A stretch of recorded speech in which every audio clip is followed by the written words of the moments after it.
We'll do it live. Do it live. I'll write it and we'll do it live. Thing sucks. You see, KYJ, things have changed just a little bit since the last time you were here. I think you should see your oculus. Nothing wrong with my feet. Oh, I'm talking about your eyes. I can even make my ass do tricks. Watch this. You have any idea where you are? You're in the jungle, baby. This is WCW. That's right. Hold on.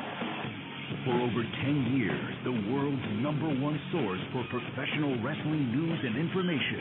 And once again, here's your hosts, Damian Nelson, Frank Cosentino, and the man they call Meathead. This is the Pro Wrestling Report on 540 ESPN. Good evening, everyone, and welcome to the Pro Wrestling Report on 540 ESPN and ESPNMilwaukee.com, along with the man they call Meathead, Dave Hero, Fish behind the glass, producing the program. I'm Frank Cosentino. Damien is on assignment this evening somewhere. Well, but we don't know. He's literally trying to get WCW resurrected again, I think. And they're not going to have a pay-per-view called Resurrection? Because that one bombed from his too. How did Damien get the meeting with, what do you call it, Ted Turner? I have no idea. That's amazing. I don't know, but we'll have to get some news from him, hopefully very soon. At least some hot news. That's what we need. 414-276-ESPN, 800-990-ESPN are the phone numbers as we talk about what's happened in the world of wrestling the last week and a half. And, Dave, you weren't here last week. We're going to get some news from you. I was down in chilly Tampa, Florida. There you go. We will obviously talk about what happened if you still want to talk about what happened last week between TNA and WWE, feel free to do so. Genesis is coming up this weekend, so we'll break that down. Huge pay-per-view for TNA. And Phil Collins. And Peter Gabriel, if you remember those days. But we'll talk about that, but obviously we'll take your phone calls and discuss whatever is on your mind as some of you now are watching the end of Raw. And Gary Coleman coming into the ring. Who is that? But anyway. I think that's Mike's kid, actually. Mike Tyson hosting Raw this evening, and thankfully that is going to be ending shortly. I think Chris Jericho has a boxing fetish. Last year it was Mickey Rourke. This year it's Mike Tyson. Could be. And as Dave Hero has called it so many times, Sports Center moment. Here we go. Here this it will is. be on Absolutely. the highlight reel. God bless Hornswoggle. No. Yes. No. He's a proud papa now. Well, that's nice. I'm happy for him. And, Wow, really? Yeah. I did not know that. Yep. That's cool. I got you. A baby boy. So, hey, he needs these big checks that are coming off those DX T-shirts. He's got to buy diapers now. Royal Rumble coming up in a couple of weeks. And believe it or not, WrestleMania is about 2 months away, as they've already kind of hinted. 4 months away. WrestleMania? It's in April. No, it's March 28th. Okay, so it's 3 months away. I think it's like 60-some days. Well, if today's the 11th, I'm not here to do math. Oh, for crying out loud. Right, here we go. 4 months away would be like, never mind, listeners. Frank is kind of right on this one. It's kind of wrong. It's a couple of months away. And a couple weeks. It's a few months away. A couple. Frank, just 2.5. Frank, it's okay. Go. Frank, don't get hot. I'm not getting hot. Anyway, they've already hinted a little bit on what's going on with WrestleMania, even before Royal Rumble, which is coming up very shortly in a couple of weeks. So, Royal Rumble being headlined by who? Sheamus. Could it be Sheamus? No. Sheamus and Randy Orton. Absolutely. No. But the Royal Rumble match itself is usually the last one of the evening. Yes. But the headliner match. The headliner match is the championship match. Well, no, you said the headliner match. I'm sorry. New guy, new year, 2010. I'm going to turn that leaf Franco. We'll try. 414-276-ESPN, 800-990-ESPN. Let's go to the phone. And let's speak to Gabriel from New Jersey. Gabriel, you're on the Pro Wrestling Report. Fellas, how are you? Doing good. What's up, Gabe? First thing that I'm really sorry to have to report, but this is actually a fact in wrestling. With Triple H now becoming the tag team champion, he's now beaten Y2J for all 3 major titles. Okay. That's interesting. Just the fact that I thought I'd throw in there. Another thing, Meathead, from a couple of weeks ago, I really have to agree with you when you said that wrestling fans kind of overstate the value of their opinion. Like, I think with the advent of, like, blogs and forums, like, everyone believes that, like, what they post is law. Sure, and it's not just wrestling that does it. It's our society in general. Yeah, you're right. I mean, with blogs and with Facebook and everything, that's just really how it goes. Mm-hmm. Like, before they had that main event mafia nonsense, Sting even said, you know, the fans should be part of the show, but not the show. Mm-hmm. And unfortunately, I think a lot of people just they overestimate what it is that their opinion should be, or their influence on the product itself. Yeah, there you go. Two things. I know my time is short. 2 things I just wanted to bring up. TNA gets a lot of unfair criticism. I mean, can we all agree on that? Sure. Except for if you read the notes about the show, unfair criticism, except from Damian Nelson, is the mark for it. Okay. Well, I just wanted to make 2 quick points. Like, first of all, you guys didn't like that Angle beat Desmond Wolfe, like the veteran beating up the up-and-comer, right? Well, we were mixed. We were mixed on this panel. I thought that it should have been a give and take.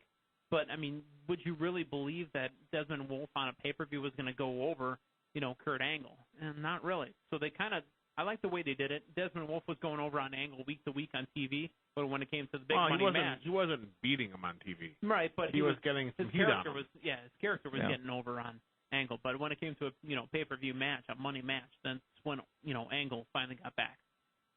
Okay, I was just a little, like, confused because it seemed like you guys, and again, you're the experts, but you guys didn't like that Angle beat Wolf, you know, the vet beating the up-and-comer, but then you seem to favor Orton beating Kofi, which is a very similar situation.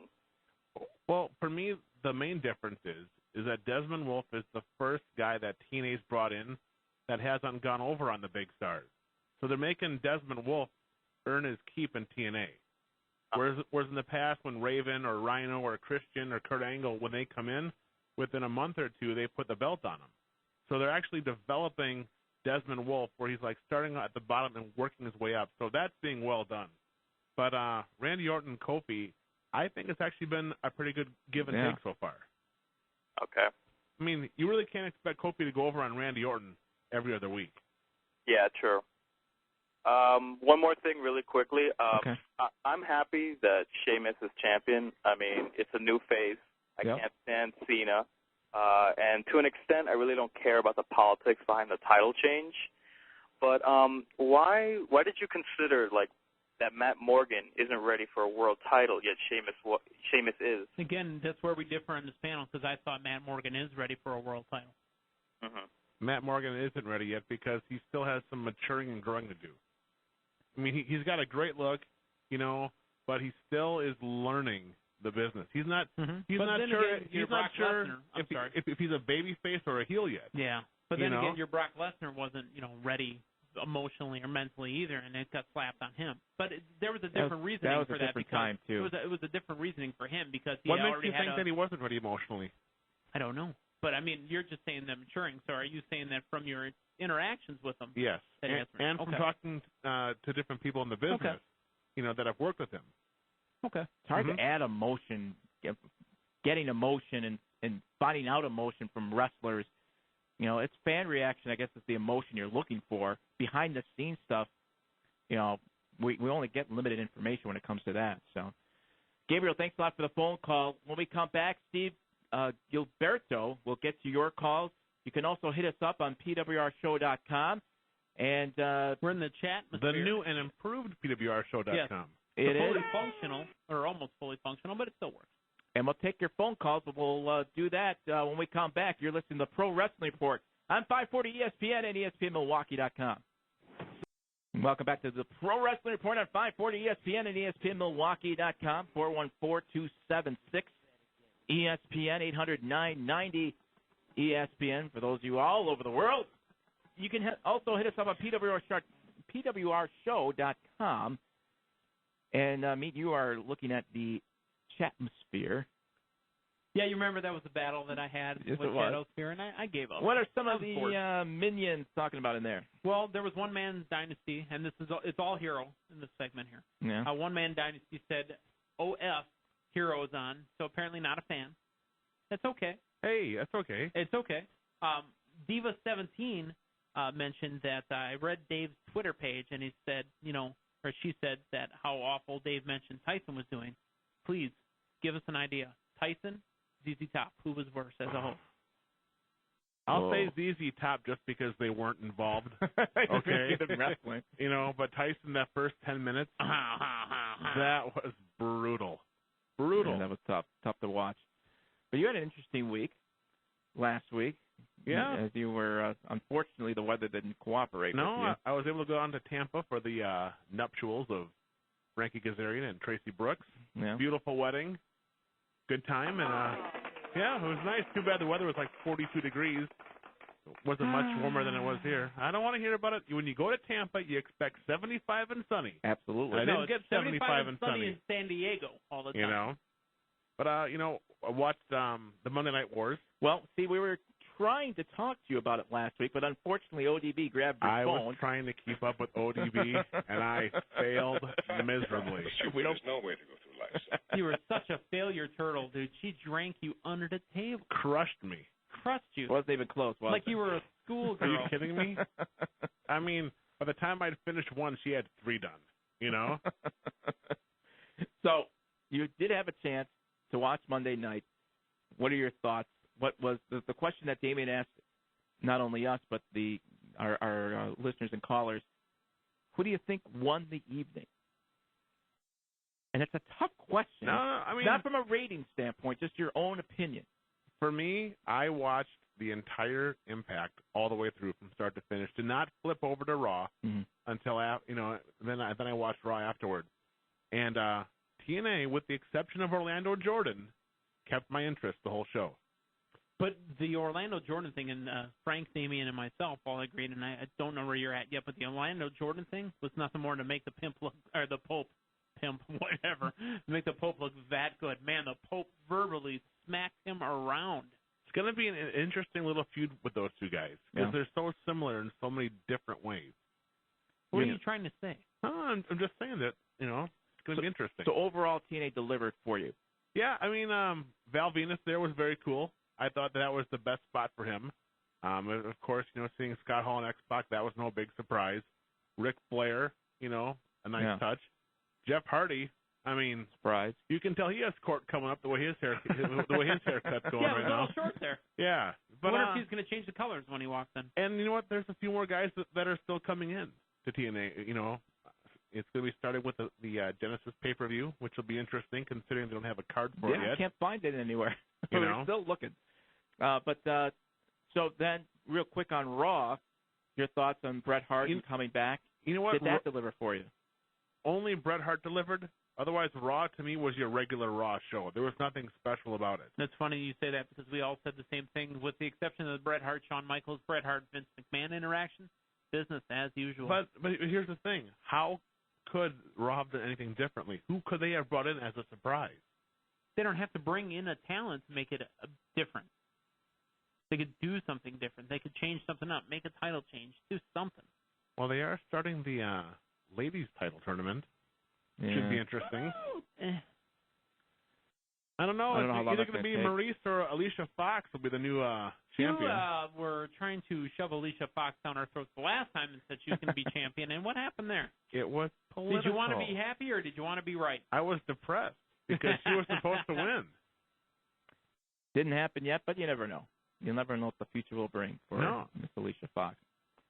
Let's go to the phone and speak to Steve in Heartland. Steve, you're on the Pro Wrestling Report. Hey, guys. Hey, Steve. I just wanted to weigh in on the title match at the Rumble. Okay. I'm liking the fact if they keep it and not try to throw a three-way or down our throat, but I like the fact that they're doing a heel versus heel match. Haven't seen that in a long time. Go ahead. What? No. I was going to say I was going to agree with you. I was surprised and happy to see that it's Orton and not, and this is obviously my opinion. And it's going to create buys for that pay-per-view. It will. Because it's Orton and Sheamus? You think that's buys? Absolutely. I would. I'll buy it. I'll do my own. Well, you got one. Hold on. If you had a pick of one of the three, would you pay for Kofi and Sheamus, Cena or Sheamus, or Randy Orton and Sheamus? Cena, Sheamus. That's the match you pay for. Oh, God. You've already seen it. Let me explain myself. I'm not saying I want to see Cena, but there's a rematch there. Sheamus went over on Cena. I would pay to see what happens next. They already had the rematch. Yeah, that didn't really count. Well, it wasn't pay-per-view quality. Either way, I dig it. I like it. They haven't done a heel versus heel in a while, and I'll be buying it myself. So should be a good match. Yeah, two strong-willed guys with attitudes. I like that. Look for Sheamus to defeat Randy Orton at the Royal Rumble. And look for Randy Orton to be cheered in that match. No, he was cheered tonight, wasn't he? Because he's not a true heel. He is right. a heel. Meathead 811. But, yeah, so looking forward to it. Just wanted to weigh in on that real quick. So have a good night, guys. Thanks, Steve. Appreciate it. Yeah, you'll see I would assume, a pro-Orton crowd in this match, don't you think? Well, yeah, because everyone hates Sheamus because he's Hunter's buddy. That's why. That would make Sheamus the true heel. He is a true heel. But not Randy Orton. I'm going to be happy and right on that one. Oh, okay. Whatever makes you feel better. In Meathead's world, the sky is green. Have you been out there lately? Because I've been outside. It's because you keep playing with your glow sticks all the time. All that. I don't have glow sticks. Yeah. Put your glow sticks away, Meathead. Let's continue on the phones, and let's speak to Gilberto in Florida. Gilberto, you're on the Pro Wrestling Report. Hey, guys. How you doing tonight? Pretty good.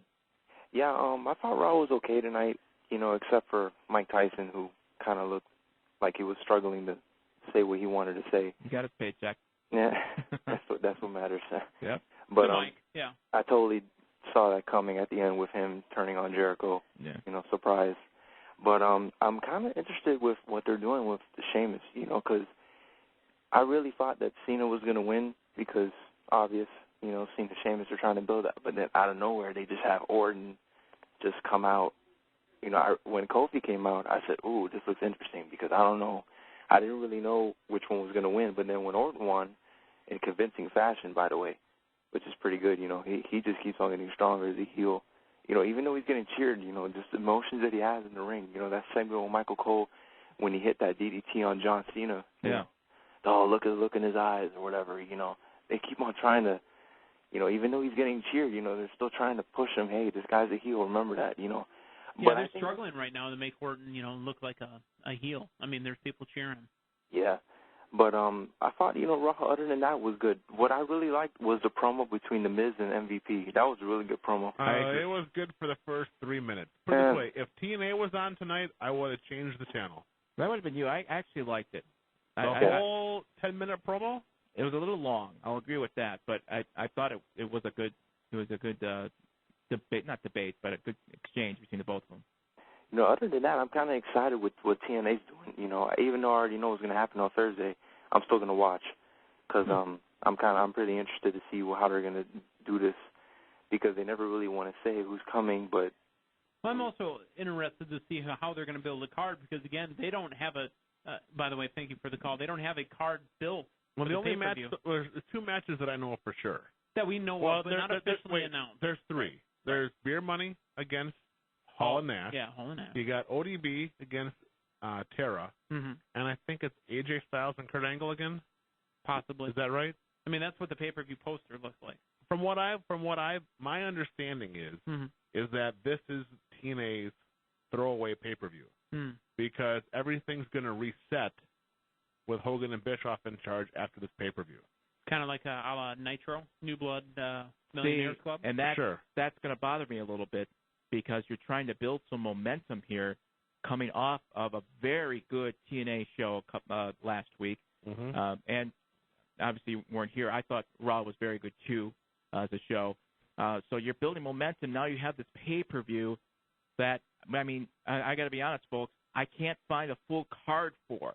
Because they don't have it yet. So you're going to base this on, please buy our pay-per-view for whatever happens on Thursday, which obviously was just taped, and is that going to get you enough buys? But remember, this is a company that needs to make money too. But remember that the TNA and WWE, for this matter, for the most part, are a TV company.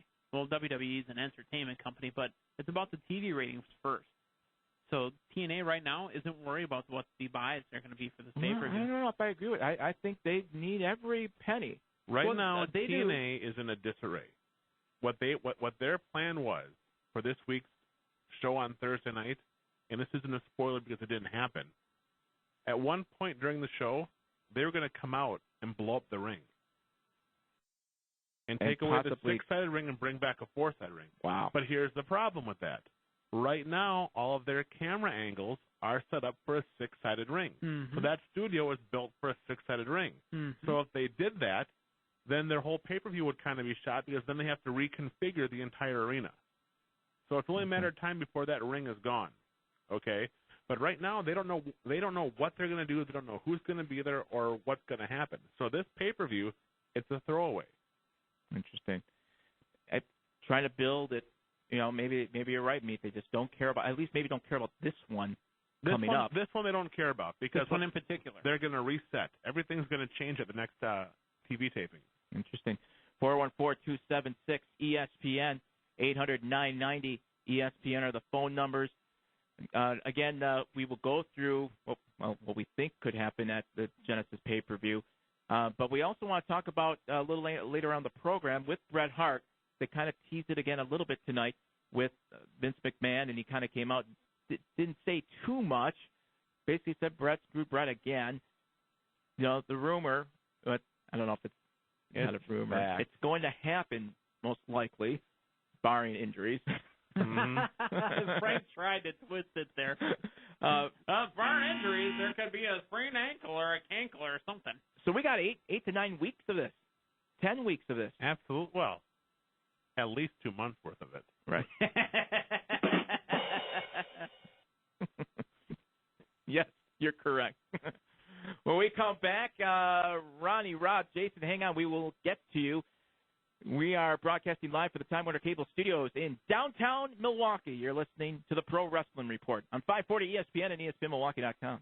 Welcome back to the Pro Wrestling Report on 540 ESPN and ESPNMilwaukee.com. The man they call Meathead, David Hero. No, I got it backwards. Yeah. No. David Hero backwards, and the man they call Meathead. You called Dave a Meathead. And I'm Frank Cosentino, as Damien is on assignment this evening, looking for Ted Turner. No, he found Ted Turner. He was looking for Wolf Blitzer. He found Ted Turner in the CNN building's catering. Now that would make sense. That makes tons of sense. Isn't that amazing? No, it's not the Ted Turner from Family Guy, right? I don't know. Because, I mean, the crazy Ted Turner in the cartoon world is a different story. Isn't that amazing? He always finds that damn catering room. He does it. He does. 414-276-ESPN, 800-990 ESPN are the phone numbers. PWRshow.com if you want to hit us up there. The website is brand new? Brand new, yep. What are some of the people saying in the chat? The Icon, 1978. And I quote, Orton never been a true heel. Elville Punk, 85, saying that, well, it's like what Dave said, Randy can be a face, and here we are. Interesting. It's hard. Hey, it's right there in front of me. Hey, you know what? Randy Orton, he is a heel. He's a true heel. But, yes, he does have people that cheer him. I mean, it all depends on where you want to draw the line, I guess. But all I know is Randy Orton is going to do business right at Royal Rumble and put over Sheamus. Yeah, I wouldn't doubt that either. Because here's why. That's the only thing that makes sense. Royal Rumble is the pay-per-view where you get a certain guy red hot for WrestleMania. Also, and Frank, we've been quoting this when you're not around. It's a Frank Cosentino temperature check. No. He's up against a top guy. Yeah, Meathead takes that thermometer out once in a while. And it's mouth-to-mouth one. It's a Frank Cosentino temperature check. Now, most of the time the Royal Rumble title matches, I mean, that's where Jeff Hardy got his first ever title, opportunity, was at a Royal Rumble. Yeah. Same with Bob Holly. Yeah. Bob Holly went up against Brock Lesnar at a got Royal dumped Rumble. on his head. Yep. Got triple threat written all over this for WrestleMania. They can't. Here's what I think happened. I know I'm foreshadowing. We'll get your calls in a moment. Orton wins. Or, excuse me, Sheamus wins. That keeps the title. Mm-hmm. John Cena somehow gets into this triple threat match as Triple H wins the Royal Rumble. Again. No, it'll be a one-on-one. It'll be Triple H versus... What are they going to do with Cena? Against Kofi? No. Edge could be back by then. Randy Orton's going to go into a program with a legacy. Undertaker and Shawn Michaels. Bret Hart versus Vince McMahon. And celebrity match of the night is... Chris Jericho versus somebody. Mickey Rourke again. Mike Tyson. No, they want to Jericho versus Tyson. They're paying Bret Hart big money. Huge. Huge money to be at WrestleMania. 6 figures? 7 figures? 7 figures. 7? Nice. Plus, isn't there a deal for other rights to footage and DVDs? Well, he has all that stuff already. Okay. And they are doing a Hart Foundation DVD right now. Okay. It'll be interesting. Let's go to the phones and speak to Ronnie in Battle Creek. Ronnie, you're on the Pro Wrestling Report. What's up, guys? Hey, you don't know. Frank Costantino hosts the program on Saturday mornings right here on 540 ESPN called Fantasy Sports Weekly. But tonight we're doing the Pro Wrestling Report. Real quick, I loved what TNA did for their January 4th. That was awesome. I think they did a good job. Mm-hmm. I think WWE did drop the ball in one area with Bret Hart. I think they should not have done what they did between Bret Hart and Chris Jericho. I think that Jericho should have been, built up more from Bret Hart. Even though it wouldn't have been great for American fans, it would help out his, the Canadian fans. Yeah. If Bret Hart gave some props up to Jericho or whatever, even though if it was a little bit, but not degrading like it was. Does Chris Jericho need help? I mean, he's in every major angle. angle. I think that Chris Jericho teaming up with Bret Hart would have made it more of an interesting long-term idea. My personal thought is that originally I called him because of tag team situation. Oh, okay. I think that what they should have done is Jericho lobbied for a tag team match again with DX, but then have Bret Hart say, sure, tag team, but Hart Dynasty versus DX. Yeah, but then Hart Dynasty is not ready for that yet. Yeah, but it would at least put them over and But why would Bret put his own family into a match that they're going to lose? I was kind of hoping Jericho, because for a while I've been hoping that Jericho teams up with Hart Dynasty on the basis of that would give them more star power and more of a vocal point, because sure, but Jericho really has no family connection. I mean, sure, he was trained by Stu Hart. Jericho went through the Hart dungeon, okay? Right, but does Tyson Kidd really have family ties besides being a student? That's he is dating Natalie. The same. Okay, but anyways, originally what I called was about the tag team situation. Okay. But I think they've dropped the ball too many times in WWE on this tag team situation. I think it was Meathead and Dave Hero said this, but I'm pretty sure it was Meathead that argues with Damian about this. DX is not a credible tag team champion. They don't build up the tag team division by having DX as champions. They should have, had Prime Time had it back when what's his name, Reverend was the host. They should have got a shot during that time frame. They've dropped the ball a couple times on WWE for tag teams. I love the tag team situation over in TNA. TNA is doing a good job. They just brought in the Young Bucks, I've heard. Yeah. Sure. Ronnie, thanks a lot for the phone call. Appreciate it. The tag team situation is it's up in the air right now. I guess I Damien and I had this conversation once when you guys were off on assignment. It was just a Damien and Meathead show for 2 hours, and we had this conversation. DX being in the tag team, there is no tag team division right now in WWE. We've talked about this already. And DX being the tag team champions does not help the tag team division, but that's so second business. I mean, it's not really. Here we are in the beginning of the year, and this is business building up to WrestleMania. The tag team division has nothing to do with WrestleMania. And I can't see a tag team match right now unless they throw it in the last minute. You know the Hart Dynasty will be involved at WrestleMania. Maybe a 6-person. Well, here's the thing. The tag belts are coming off Triple H and HBK pretty soon. Should be before WrestleMania then. I would like to believe it will be after the Rumble, because Hunter's going to go with Sheamus to Mania, and Shawn Michaels will be going with Taker at Mania. Makes sense. Let's continue on the phones and speak to Rob in Syracuse. Rob, you're on the Pro Wrestling Report. How you guys doing tonight? Pretty good, Hey, Rob. Hey, Rob. It's good to hear that Dave Hero's vocal with us today, considering I thought he'd be on a hurt from ODB. Hey, man, I had a few Advil that next morning. Believe me, that was a rough night. Again, his dress got a little ruffled up in the match because Dave apparently couldn't hang with ODB. You know what? The cause of and solution to all of life's problems. Absolutely. I guarantee you, not any one of you could hang with ODB. No, I couldn't.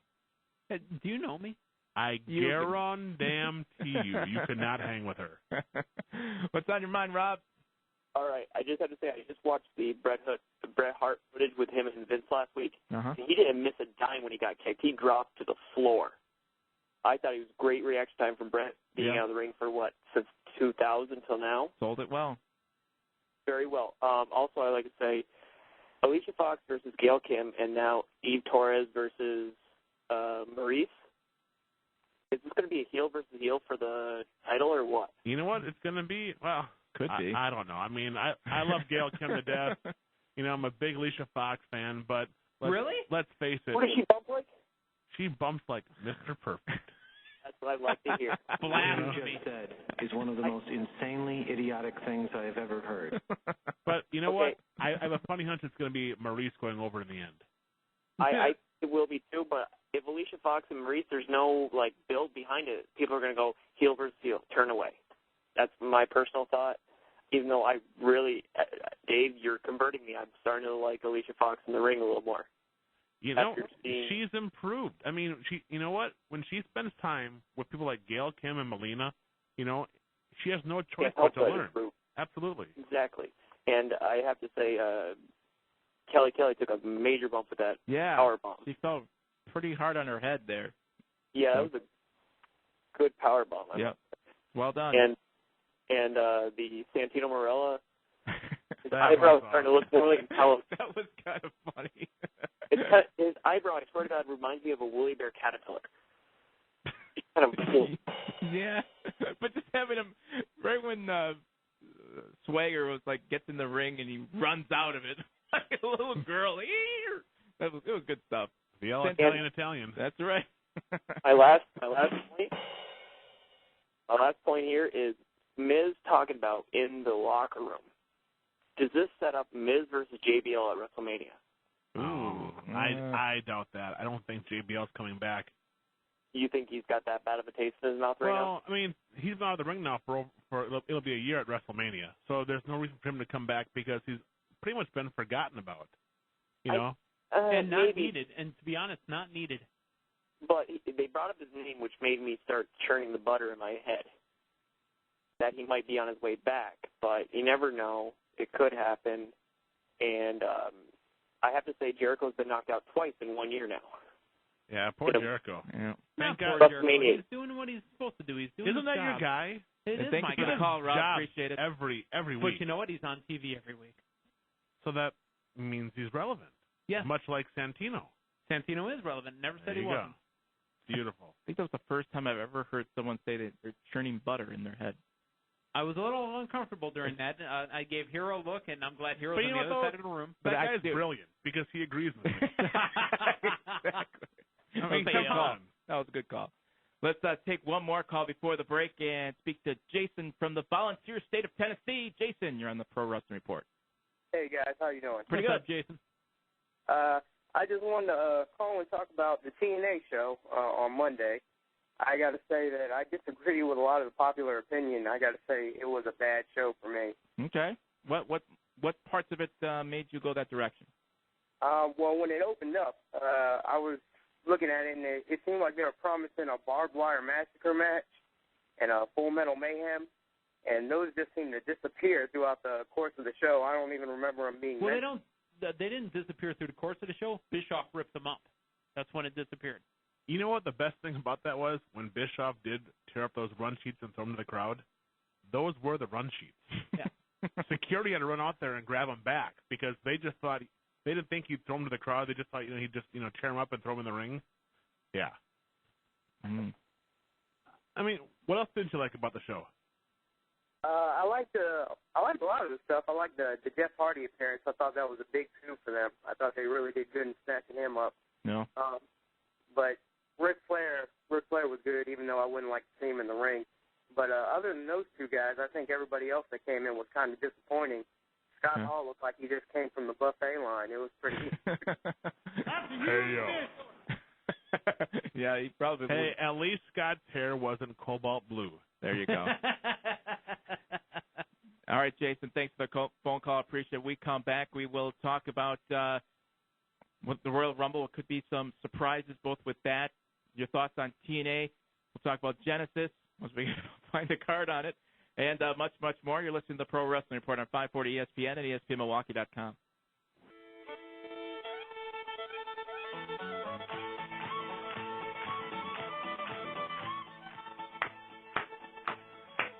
Any guess who's producing the show tonight? Welcome the back. Meathead Family Reunion song. That joke never gets old. Welcome back to the Pro Wrestling Report on 540 Come on, Meathead, do a ESPN cartwheel and for us. ESPNMilwaukee.com. He's already doing what it. you guys don't get is I like this song. I mean, I play silly. I play mad. Dude, I'm over here the one that's clapping first. I'm dancing and swiveling in my chair. Do you have him on Facebook? Who on Facebook? Hillbilly Jim? No, is he on Facebook? Yeah, he's got the weirdest posts. I don't know. Well, are you he's sure drinking it's really him? Well, yeah, you never know. And there are no posts that beat Al Snow's. No, he's got by it. far. Al Snow's pretty good on there, too. Yeah.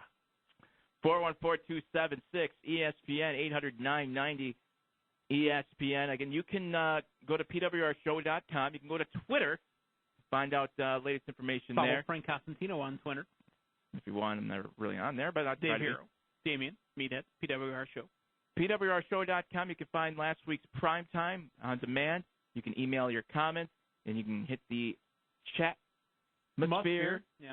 And I got real one quick, here. we got a couple callers on hold. So what do they got? Gun Factor 007 says, you know who could hang with Jeff as far as the drinking? Because it wasn't Dave Hero. Steve Austin. You don't think Steve could drink with her? Yeah, that might be pretty close. But Yeah, she can go. I'm not doubting her go-ness. She throws that case under her arm, man, and it's over with. Yeah. I'm not doubting it. I'm just saying, what about Steve Austin? So That'd be interesting.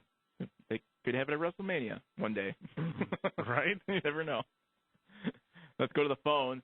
Speak to Deshaun in Houston. Deshaun, you're on the Pro Wrestling Report. Hey, guys. How's it going? Hey, Deshaun. Hey, man. I have a question about last week. I'm surprised. I don't know if anybody talked about it, but last week? Yeah, we talked a little. Mm-hmm. That was a joke, Deshaun. Thanks, man. I wanted to know about why. Do y'all think that Jeff Jarrett's company is for himself, he's in trouble to the point where Hulk Hogan is going to own the company fully, and Jeff Jarrett has not 1% of the company to him at all? Or is it it's just he's going to have a little say in it, but not as much as Hulk Hogan? Like, Hulk Hogan probably owns everything with Dixie. Well, what it is Dixie's family's company, Panda Energy, owns about 95% of the company. Mm-hmm. Jeff Jarrett owns 5% of the company. Hulk Hogan is not owner. He has been brought in to run TNA with Eric Bischoff. Yes. And anyone that thinks that Hulk Hogan is not running this show is sadly mistaken, because it begins and ends with Hulk Hogan and Eric Bischoff. Well, it begins and ends with Dixie, and then no. From it a begins writing, and ends from a creative writing, and everything. Sure, it begins. But he still has to answer to Dixie.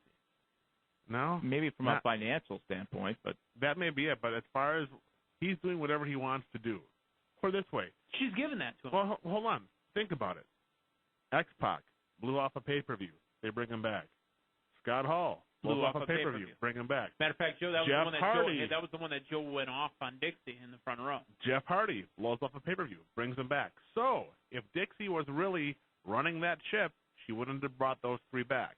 I'm not saying quote unquote running the ship. I'm just saying that she's still going to be the be-all end-all, but she has put all her eggs in Hulk Hogan's basket. Thanks for the call, Deshaun. Appreciate it. The only thing that I did not like about Impact last week, and I have asked some people in TNA about this. The Nasty Boys? No. You know what? The Nasty Boys and the Dudley Boys will be entertaining TV. It'll be fun. I'm going to disagree with you on that one. No, it's going to be a train wreck, and everyone loves a train wreck.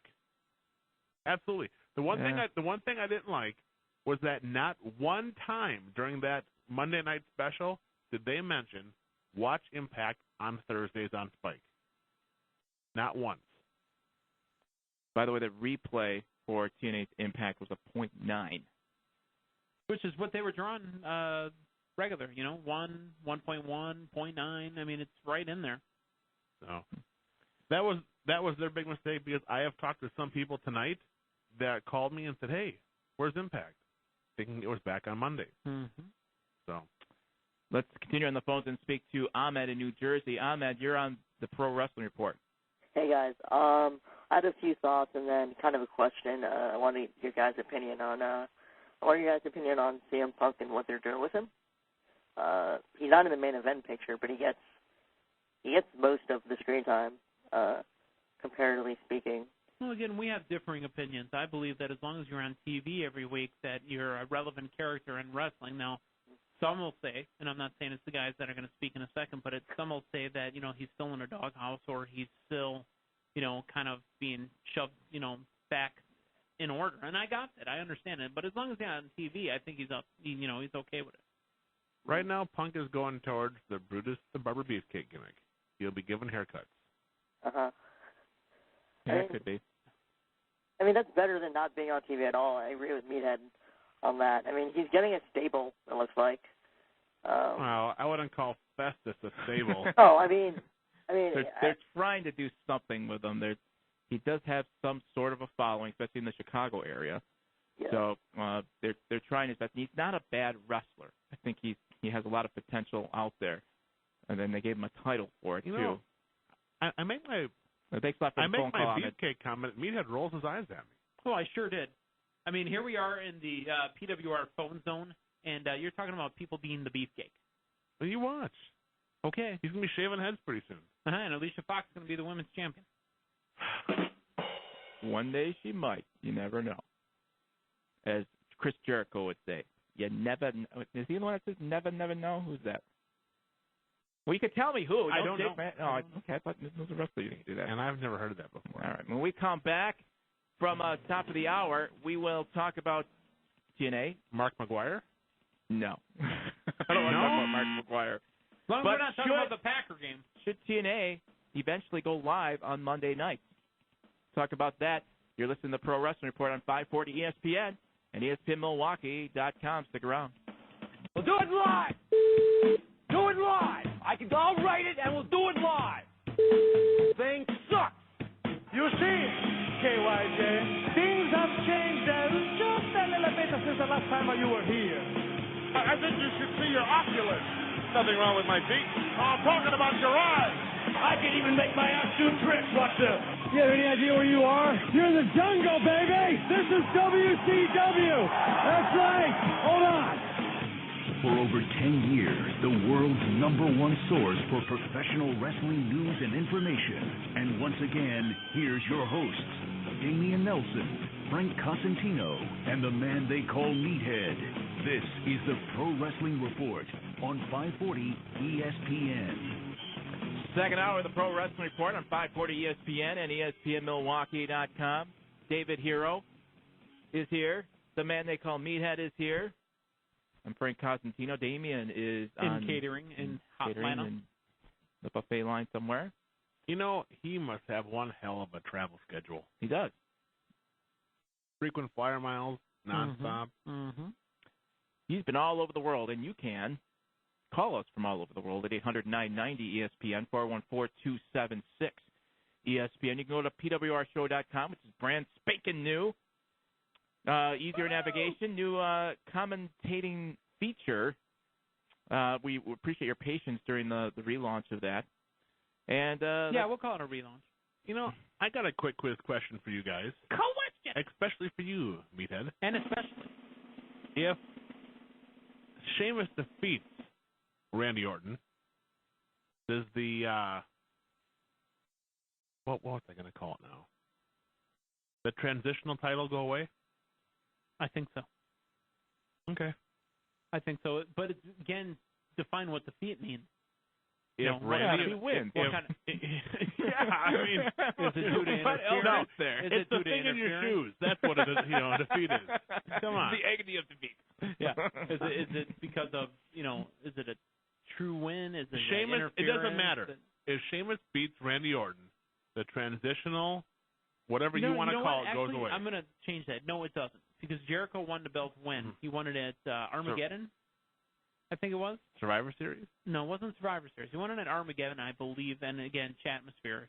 You got the answer. Are you talking the unanimous title? Yeah, the unified title? Yeah, undisputed. That was in a December pay-per-view. Right. So it was Armageddon, carried it up to WrestleMania. All he was doing was keeping it warm for trips.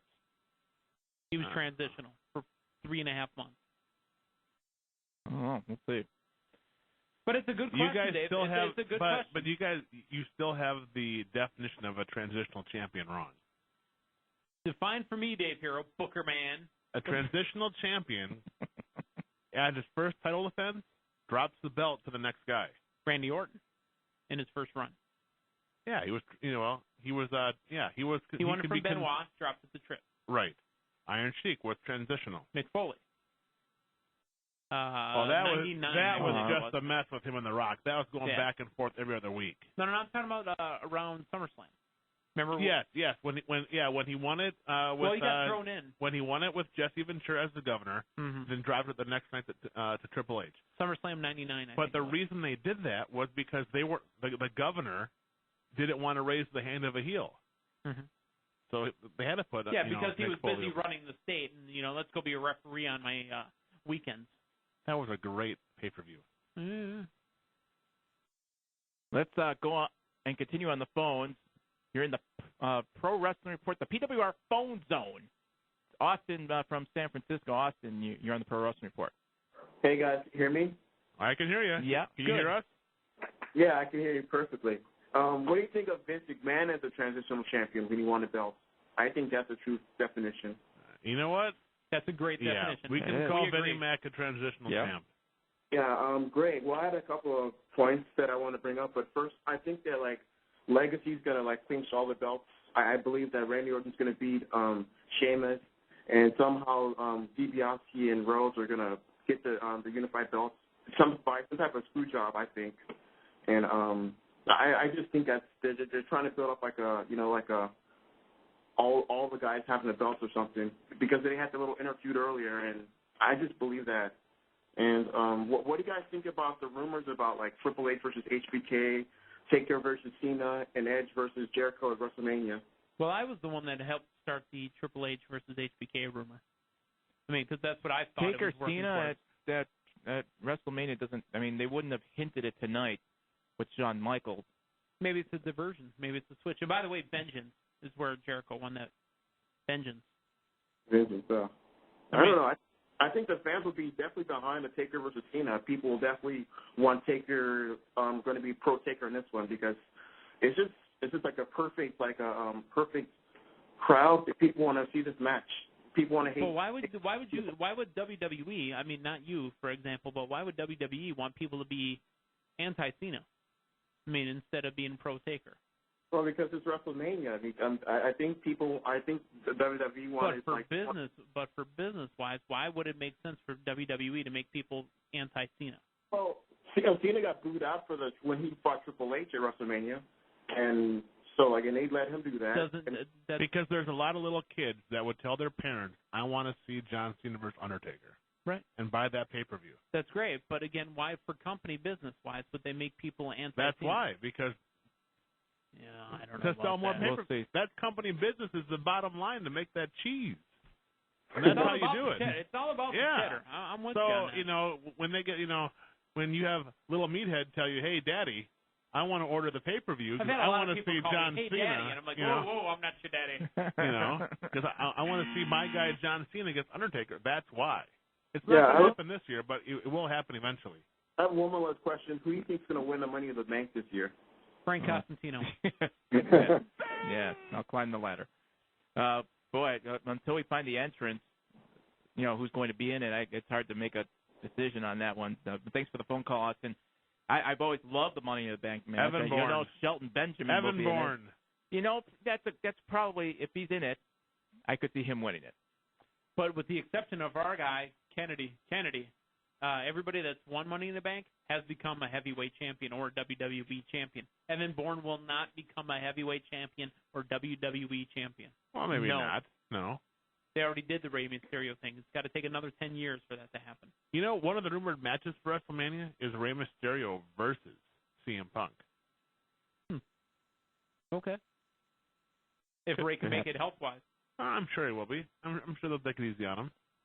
414-276-ESPN all over the world at 800-990 ESPN. And Cena versus Batista, too, by the way. One more definition of transitional champion. I'm going to throw to the chatmosphere real quick. Does Jillian Hall count? Sure. Yes, absolutely. How many seconds was she champion? Yeah. No, sure. Absolutely. Continue on the phones and speak to Kevin in Louisiana. Kevin, you're on the Pro Wrestling Report. Hey, fellas. How y'all doing tonight? Hey, Kevin. Hope you don't mind me calling a little bit out of the weather and freezing my rear end off, but... Where are you calling from? Louisiana. It's and it's really cold right now. Oh, yeah. Get out of here. Cold enough to get me sick. Get out of here. Go ahead. Your caller from before the break was talking about CM Punk. The moment he was talking about that, I was actually reading an article about CM Punk's character as his heel persona as being straight edge. And the entire time I was listening to it, I was thinking, okay, so this guy is supposed to be about being against alcohol, being against drugs, being against tobacco. Mm-hmm. But they want us to hate this guy, right? And this is supposed to be a TV PG program that's marketed towards children. But they want us to hate the guy that's trying to tell you to live a reasonably good lifestyle.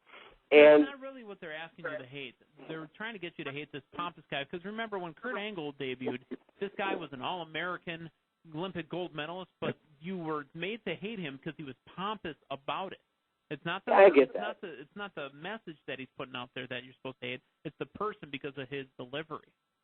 Yeah, I get that, pompous aside, but it's always struck me as just kind of maddening. Okay, you want to get these kids so vested in your product, and this is why I'm still running for senator. Wouldn't that be kind of a good thing to be putting out there? Is, hey, we got this guy who's on top that is somebody who's respectable in an industry that's known for having people that pose as being good and having prayers and the vitamins, but backstage that wasn't necessarily the case. That's just what always kind of confused me is of a potential mixed message that they're giving to kids of, okay, well, don't do this, but we loved it when you bought the Jeff Hardy bands, and now look at what he's going through. So that's all I was wondering about. Yep, thank you for the phone call. The good guy persona, that obviously goes back to the Hogan days, and like you mentioned, but CM Punk, I don't know if they obviously bring that out as, hey, don't do drugs and the tobacco and all this, but CM Punk is just a better heel. Yeah, and this is really the heel that he was using, say, ROH and local indies before he actually started blowing up. I mean, this isn't something that's brand new to him. That's right. When we come back, Anthony, if you could hold on through the break, and we'll also talk about Bret Hart. Is he ready to go one-on-one with Vince McMahon. Can Bret Hart last in any type of match? We'll talk about that when we come back. So Bret Hart's going to wrestle Vince McMahon at WrestleMania? Is that what you're saying? I will now say that on record. It's just a guess. Wow. It's a guess. That's hot news. No. You've only been saying it since 1994, whatever. We're broadcasting live from the Time Warner Cable Studios in downtown Milwaukee. You're listening to the Pro Wrestling Report on 540 ESPN and ESPNMilwaukee.com.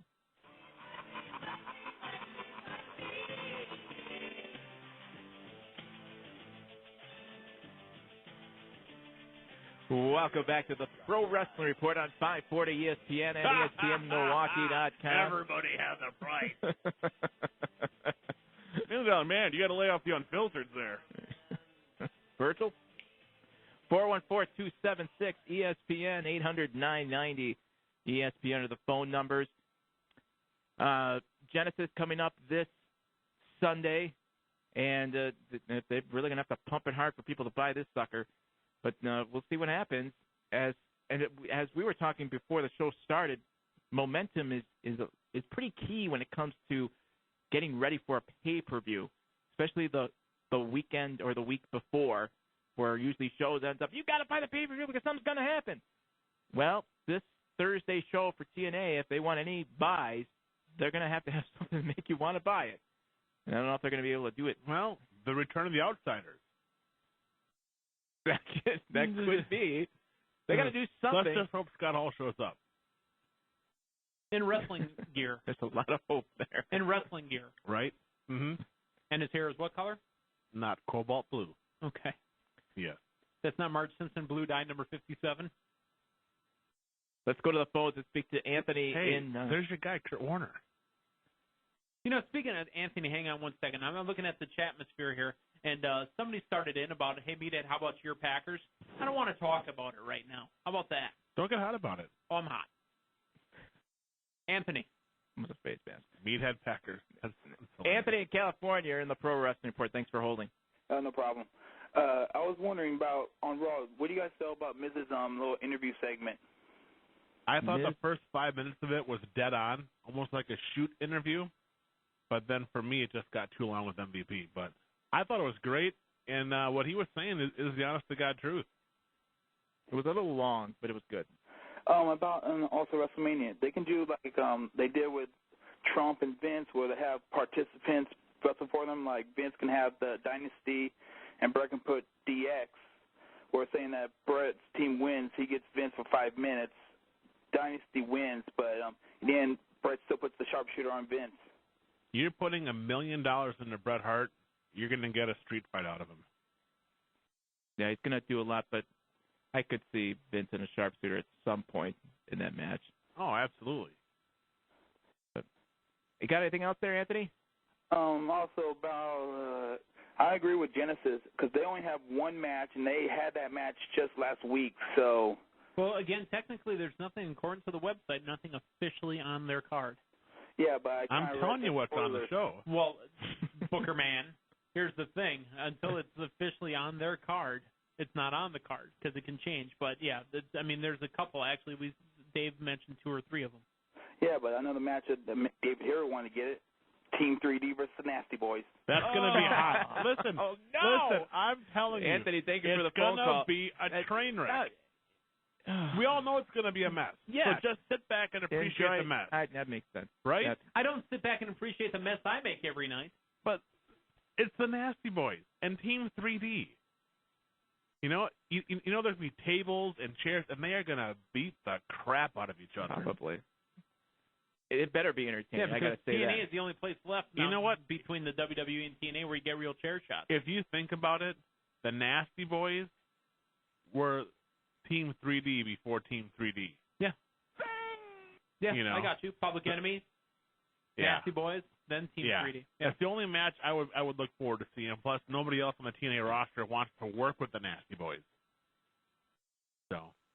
414-276-ESPN, 800-990 ESPN are the phone numbers. A couple news notes here. Ludwig Borja passed away, for those of you who remember in the 90s. Tony Holmes? So another unfortunate younger professional wrestler. I believe the police ruled out any kind of foul play, but he was up there in age. I mean, we're not talking 70s, 80s. 47 is not up there in age. We're not talking 70s, You're what, 80s. 43? Not even close. 45 then. Not even close. He was a young guy. It's unfortunate. Younger. Yes. How about just not that old? How does that sound? Right? 2010, I'm sorry. There you go. Booker T, kind of in transition somewhere. Where do you think he ends up in the next 3 months? Booker is in Puerto Rico wrestling right now. He's working on his school. He's got a camp going. And he doesn't want the work schedule. He wants a Shawn Michaels type deal where it's pretty much just TVs and a few house shows here and there. And he still has his wrestling school in Houston? Yes. Yep. I think it's called PWA or something like that. But, he's a great talent. But does he fit in right now to the Raw or SmackDown brand? Could he be number 30 in the He Royal could be Rumble? number 30. You never know, but I've always liked Booker T. He's obviously a great talent. He's been around a while. It hasn't been a good 20 years, I think. He was wrestling back as G.I. Bro. G.I. Bro. AWA came in, I believe, towards the end. Maybe. AWA? Was it AWA towards the end? No, I don't he think was so. on one of those special ones. Like how, was it Ivory that wrestled on Glow for a little while? He was on one of those smaller, independent, late-night ones. Oh, Glow wasn't really independent. They weren't, but it was a TV show first. But just for women. Yeah, Lady Godiva and all that. Harlem Heat was WCW early 90s, correct? All the way up until maybe, when Booker T had his first US title push. I thought they were in AWA. I might be wrong on that. I thought they were on towards the end. But let's continue on the phones and speak to David from Long Island. David, you're on the Pro Wrestling Report. Yeah, how you doing? Yeah, we're doing great, David. Good. Yeah, I just had a question. What do you guys think about TNA randomly putting together Awesome Kong and Hamada and having them win the knockout tag titles? They've got an Asian connection type thing. Awesome Kong is supposed to be from the Orient. What? There's a connection there. Yeah, Godzilla's from the Orient, not King ding, Kong. Ding, winner, winner, chicken dinner. I didn't want to say it, but thank you, Dave Hero. Yeah, I think it's like it was really random, but I think it's a pretty believable team. I mean, Hamada, watching her like the only two Hamada matches I've really seen were her hardcore match with I forget what the thing was, like Taylor Wilde or something, and then her match with Eric Young. And I think putting her with Kong was actually pretty believable. It's just heard people trashing it. Well, they took the two biggest knockouts they have and they put them together as a tag team. Yeah. So it's kind of like putting Taker and Kane together again, Sisters of Destruction? Yeah, absolutely. All right, David, got anything else? Pretty good that. Just listen to the show. I appreciate it. Thank you for the phone call. And don't forget, the show will be available on iTunes, I believe, coming up tomorrow. So anytime, the show is moved, obviously, there's some instances we have here at the station where we get moved a little bit. The show is always going to be available on iTunes and at pwrshow.com. 414-276-ESPN. You can reach us all over the world at 800-990-ESPN, pwrshow.com. What are some of our fans There's a discussing? debate right now going on in the chat atmosphere as far as who could be the next Raw host. They're actually pushing for Quagmire, the first animated Raw host. The first person ever to be arrested for sexual assault on live TV. That would be a train wreck. That would be an absolute train wreck. Who is it next week for Raw? It's Don Johnson and John Heder. Napoleon Dynamite. Yeah, Napoleon. Saga, there's wrestling. Oh. Yeah. They got to wrap this up by WrestleMania. Yeah, it's starting to get old right now. I've always liked them having celebrities, especially around the WrestleMania time frame. This guest hosting, it's been going on since the summer, basically. And who was the first guest host? Donald Trump. Batista. Donald Trump. No, Donald Trump bought the company. I know, but I tried. The first guest host was You're Batista. Right. You're right. All right, last week, what could be the beginning of Monday Night Wars Part 2. It could be, and I stress could. And there was a question on pwrshow.com. I don't have the exact question because I don't have the site up, but basically it said, would you like to see TNA have a live show every Monday night? We'll start with you, Dave. Would you like to see it, and does it make sense for TNA to go that route? Oh, yeah, because that's the only way they're going to build their brand is by going on Monday nights. I mean, for me, live? I really enjoyed going, watching another wrestling show on Mondays, and hopefully next time around I'll be able to flip back and forth between commercial breaks. Yeah, it was funny though, as we mentioned in the show last week, there was a handful of times where the commercial breaks were at the exact same time, so you were stuck. Well, and here's the thing, Vinnie Mac was watching, or he had people watching Impact. Well, he had it on, yeah. So they actually had, when they had their Bellas match against, that was at ODB and... was the same time as ODB Tara? and Tara. So it is really a Monday Night War. And the people that I've talked to have said that Vince is taking this very seriously as a threat. As he should. Well, I'm surprised he is, though, because his brand is so much stronger. And his brand being the WWE, World Wrestling Entertainment, the company as a whole. Here's how you know if things have changed. I was talking with Kevin Nash over the weekend. They had house shows out in New York. Mm-hmm. And he said that... Something that he went and did. Yes, right? And he told me that in the airports, people came up and said, hey, great show. He says, so now... And that doesn't always happen. It's funny that you mentioned that, Dave, because remember when we talked to Kevin a couple times in his different interviews, I walk around in the airports and people go, man, I haven't seen you forever. What are you up to these days? Well, I've been wrestling on Thursday night. Now people know that he's wrestling. They know. He was on Monday night. So. Meat, what do you think? Should TNA have a Monday night show to go up directly against WWE? I don't think it would hurt. I don't think it would hurt at all. Now, again, we're in a new world. And, I'm looking right across the studio here, and I'm looking at the digital video recorder here in the studio. Mm-hmm. We're in a DVR world. Now, I also enjoyed having the choice between watching WWE and TNA. We talked about this last week and on Primetime as well. Enjoyed having it. Now, hopefully it makes the two companies step their game up a little bit. But as far as the cheddar, as far as making that money, I don't know if it's the best thing today. Eventually, week, month, whenever. Eventually, I'd like to see it happen. This year, 2010, it's got to happen. You can't lose the momentum of, jumping out and doing the Monday night thing. But within the next couple of weeks, I don't think it's going to happen. The wrestling audience, it's Monday nights. It's not Thursday night audience. That's where I was going, because when you think wrestling, you know that on Monday night you're going to get, for the most part, a live show. And then you have to kind of remember, okay, now SmackDown's on Thursday, yes. TNA is on Thursday. No, SmackDown's on Friday. On Friday, yeah. Right. But SmackDown, when it was hot, was Thursday Night SmackDown. Right, and then years ago, you knew that, okay, you're going to get Thunder on Thursday night. Thunder. And then, something on a Saturday, and then it. But you then knew it was Wednesday Night Thunder. It was terrible. Yeah, but you knew. You loved Thunder. I watched it. You knew that on Monday night you were going to get a live show just about every week. Mm-hmm. And then when we did have the Monday Night Wars, it was live on both sides. And obviously, as you mentioned, things are a little bit different than they are, from they were in the mid to late 90s when it comes to viewing and how we get our information. So I don't know if this really falls into a Monday Night War, but Dave, as you mentioned, the competition would be good for both organizations. They can kind of feed off each other. And then, as Damien had said last week, the fans win because you get the better product.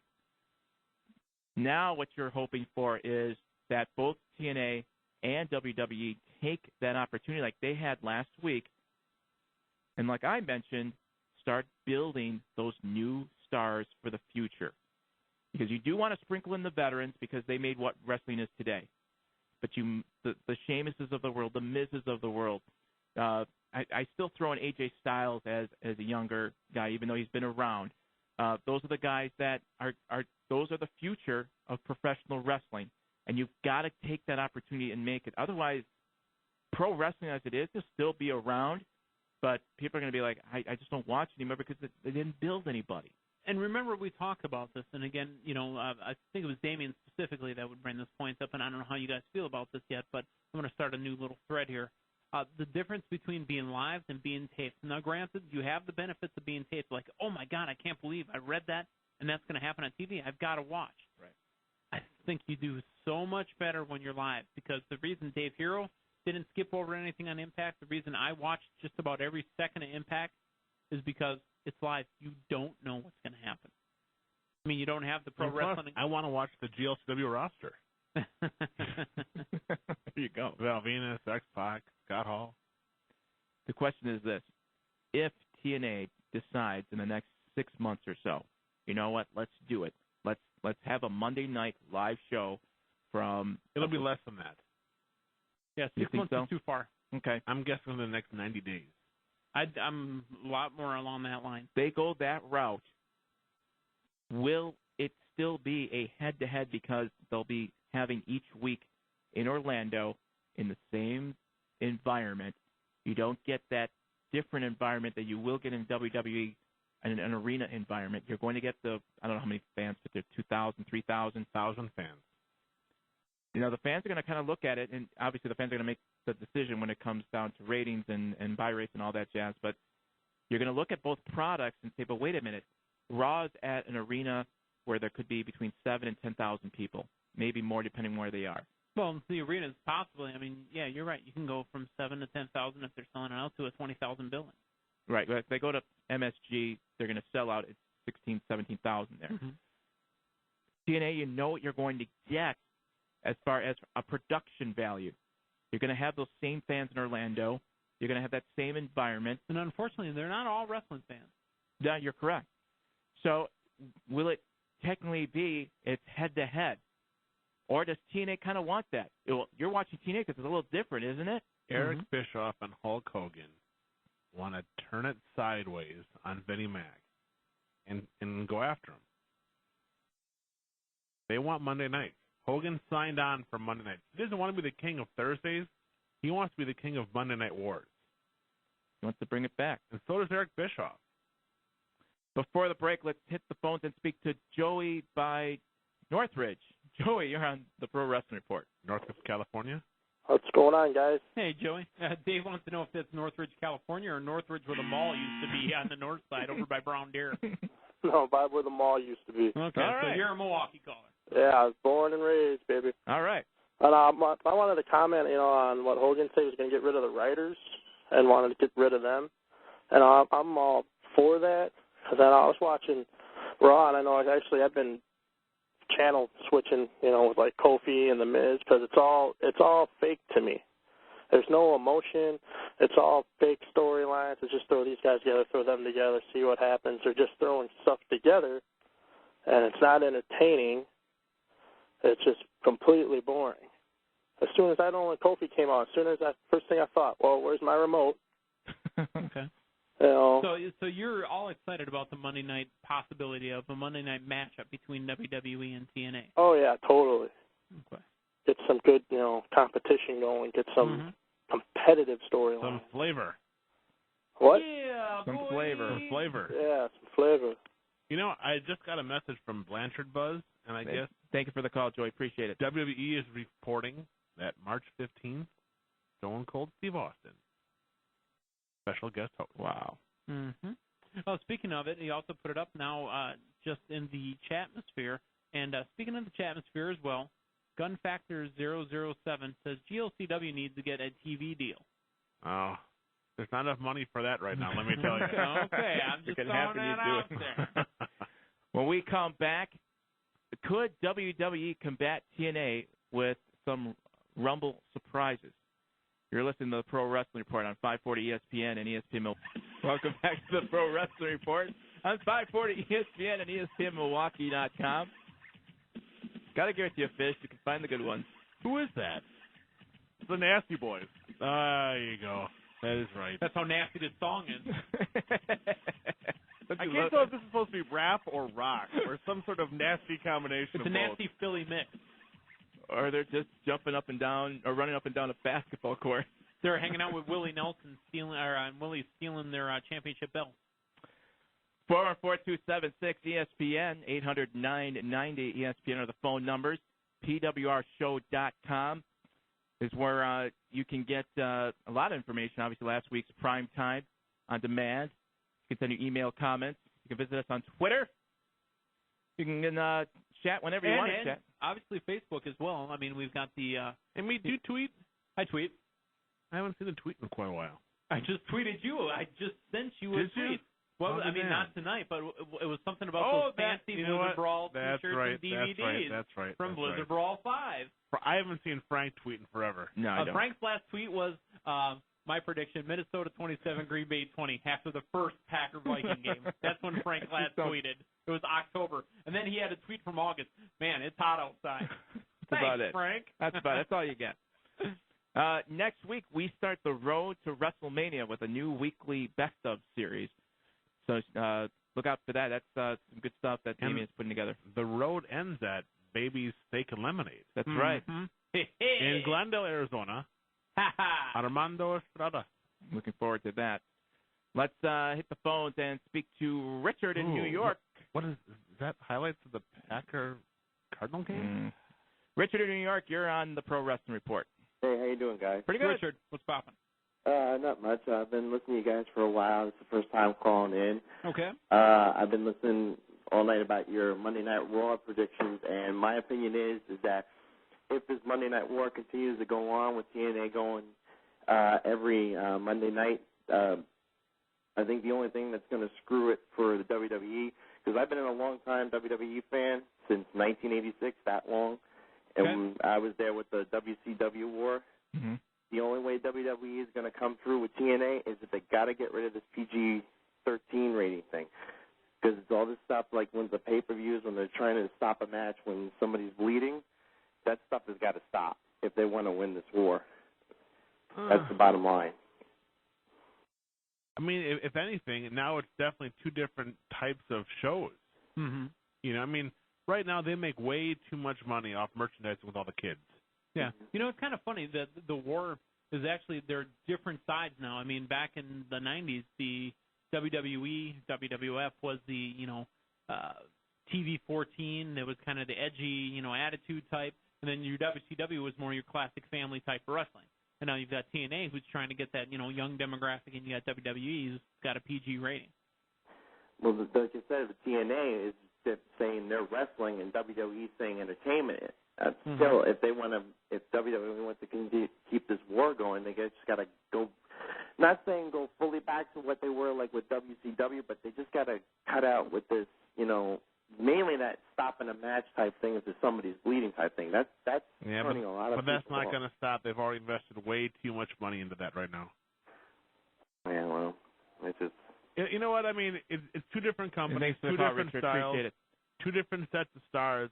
I think that the PG thing can work, and then if the fans want a little bit more of the edgier, hardcore stuff, like a Monsters Ball, then they'll watch TNA. Mm-hmm. Okay, but and I know there's going to be people that are going to Frank, don't get hot. I'm upset. Hot here. You're upset at me. What really can wrestling do that would be over the top at this point? They've literally real nudity. Well, they had that. They had it. Mae Young doesn't count. No. Stacy Carter, the cat. Sable. They've already done it. There's nothing left to do. Real really nudity. That wasn't that real would nudity. have to be on a pay-per-view. No. You're asking what can they do? I mean, they already swear on Comedy Central. You're asking what they can do. From a wrestling aspect, we've seen when ECW came in those style of matches. ECW, the original stuff, ruined wrestling. I said that years ago, actually, and you were happy and right. And so what I'm trying to gather, and feel free to call in and your thoughts.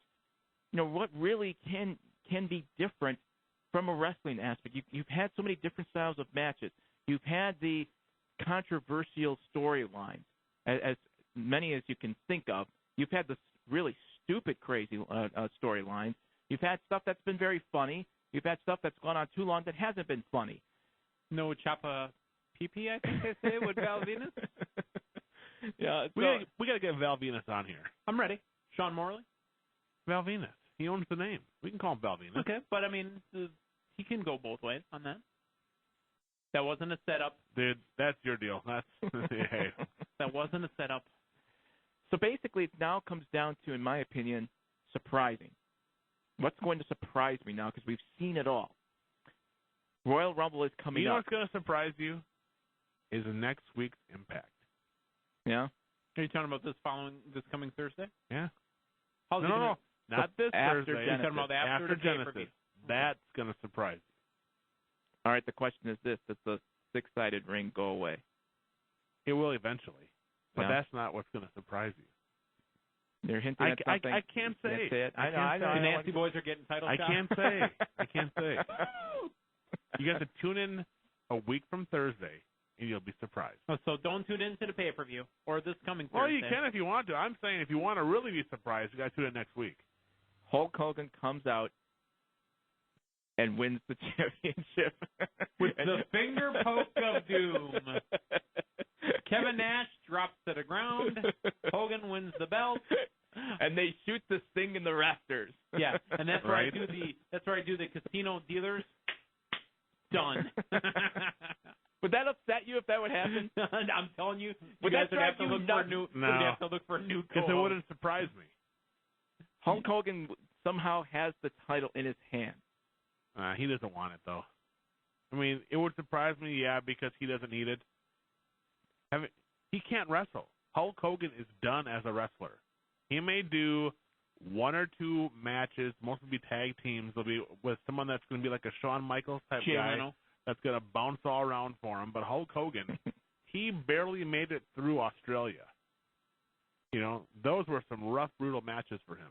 Okay, but then he was wrestling Ric Flair. Right. Down and there. Ric Flair, at one point, had to help Hogan get up off the mat to do some of the spots because his hips are that bad still from the surgery. Wow. There are some fans that would like to see that one more time. Not me. And I'm one of the biggest Hulkamaniacs out there. Yeah. What's your dog's name? Hogan. There you go. But as far as Royal Rumble, which is coming up very soon for WWE, what could, let's say that TNA has an amazing show next week after Genesis, as we have all. I'm not even going to go through the card because, first of all, I can't find it. There we is no card. We have no idea what's going to happen. But let's say TNA has an awesome show like they did on the 4th. Is there anything that WWE can do at Royal Rumble that could hint that can combat that? We always look at Big Dick Johnson in the Rumble. Monday Night Raw still has the biggest stars in all of wrestling on their program. Yep, they do. There is no reason to panic. You still have Triple H. You still have Shawn Michaels. You still have John Cena, Randy Orton. Undertaker's going to pop up on Raw next week, okay? And you got up-and-comers like Sheamus and Kofi Kingston. Legacy. Kevin Bourne. There really is no big panic button for them to press. Cody Rhodes. They have the most, what's the word, recognizable wrestlers on the planet. Brand names? Yeah, they've branded them. I mean, let's face it. As much as we all loved the NWO, the version they got right now is not sexy. Well, and plus, it's not trustworthy. Right. Not reliable. Yeah. They all got to show up to make that happen. Now you switch that to what we saw tonight on Raw with Bret Hart. They obviously, we saw what happened last week. We had this event come out for about 5 minutes and talk a little bit. Bret Hart, look, obviously it's going that direction. It's going to be at WrestleMania most likely. We still got a lot of time here to build this. A little over 2 months. You know, so either they kind of stop it for a while, or are you going to see this every week? Well, I don't think there'll be true solid interaction every week, but there'll be a taste of it, a tease of it, and then some interaction, and then a taste of tease. Every week you will get a little bit of a dose of Bret Hart. And some promos. You know, well, that's what I mean. You know, right. It'll be a little bit of something of Bret Hart. But something that will lead, something will happen at Royal Rumble, because obviously WWE, that's one of their larger pay-per-views of the year. It's their second biggest. I don't think we're going to see Bret on TV live until WrestleMania. I think that's part of the deal. He may be at Rumble, but I doubt it. Not to wrestle. No, I'm but just to saying, kind of show up and you might only see him at WrestleMania in person. And then maybe the week before. Maybe. I mean, if anything, you'll see vignettes of him in the dungeon training or whatever else. But and yeah. is the Stu Hart thing a real deal? Oh yeah, he's going in the Hall of Fame. Let's hope King Kong Bundy gets in the Hall of Fame too this year. KKB. When do they make those? Leading up to. They're working on it now. We know Stu Hart. Honky Tonk Man will probably be in there. He's the Coco Beware this year? Well, no, he lives in Phoenix. I know. You know? That's easy. I mean, that was a joke there. I mean, Honky Tonk is deserving. Oh, absolutely.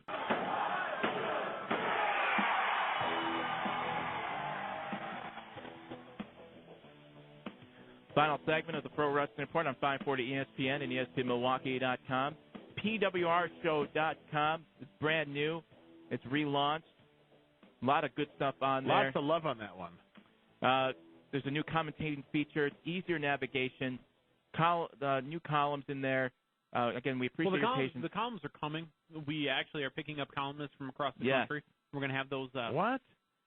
Well, if you pay attention to your PWR No. show tweets. Yeah, you know what? And I thought that was a mistake. So the Ham and Eggers are going to be allowed to have a column on here now? Possibly. Wow. The unwashed, as Dave calls them. The unwashed. That's what the hell is the unwashed?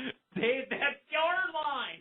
Again, next week we start the road to WrestleMania, new weekly best of series. And finally, what are some people saying in the Chapsphere? A three-sided ring apparently not going to happen in TNA. There's not enough room for the Nasty Boys in a three-sided ring. Three-sided? That's what they were talking about. A triangle ring. That would be interesting. That would be interesting. But there's also talk Ted DiBiase, Hall of Fame, Demolition maybe.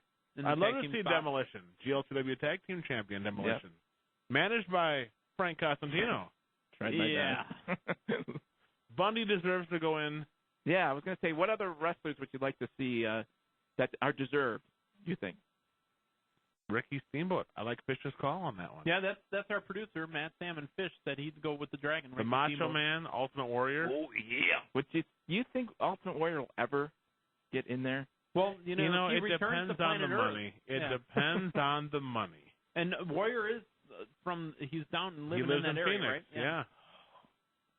It could happen. It could. Do you think Warrior and Honky Tonk ever cross paths in Phoenix? I'm sure they do. They go golfing together. Really? I thought there was. Oh, it's all a show. Come on, meathead. Smart enough. I thought there was work. there. It's a work. Hell, Iron Sheik and Hacksaw Duggan got busted together. That's true. You know? Cheeky baby. Come on. You know wrestling's not real. What's wrong with you?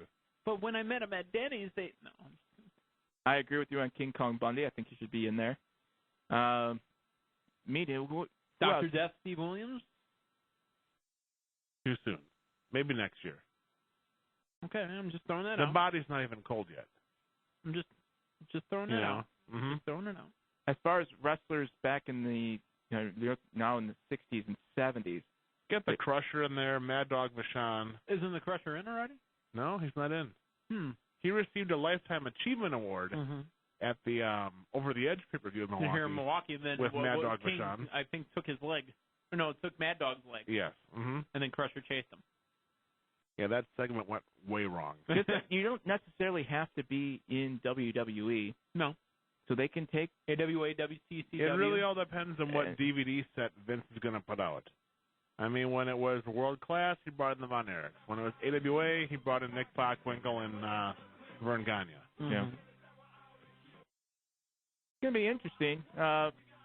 Speaking of 3 minutes, yeah, Rikishi's youngest son has just signed a developmental contract with WWE. He's now going on to Florida Championship Wrestling. Does TNA have a developmental program somewhere? You're gonna laugh. Great Lakes right. Besides what you do, you're gonna laugh. The Nasty Boys have a school in Florida. I wouldn't doubt that. That's not. I'm not laughing. I'm laughing. You know, because that's what they should be doing instead of being on my TV is going training other people. You are gonna love the Nasty Boys in Team 3D. You watch Match of the Year possibility. I'm going to disagree with you big time. You know how many crazy chair shots? Well, that's great. Hey, all those hardcore fans who don't want the PG wrestling, you better buy that pay-per-view because it's going to be nuts. They're going to try to kill each other. They better entertain. That's all I got to say. But if it's 2 minutes of guys trying to wonder where they are, that's going to... And if I see Pity City, I'm gone. Oh, that's a given. Which one will take it? Devon or Bubba? Oh, that's Bubba. That's all Bubba right there. You know? Devon's not taking that. Should be interesting stuff. Frank, get us home, man.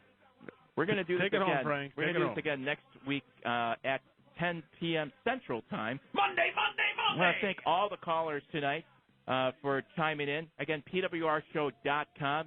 Relaunched some great news and stuff you can download and everything. A lot of fun on there. Even those pictures of Meathead. Swing. It's for your entertainment. Where did Damien find those? Those are freaking classic. Are you going to respond? It's your chance to respond. That's love, baby. I'm telling you, that is taking one for the team right there. For David Hero, the man they call Meathead, Fish, Matt Sam behind the glass doing a fantastic job. I'm Frank Costantino. Damien will be here next week. Hopefully. He better. You've listened next to week is payday. I expect my check. The road to WrestleMania starts next week. You've listened to the Pro Wrestling Report on 540 ESPN and ESPNMilwaukee.com.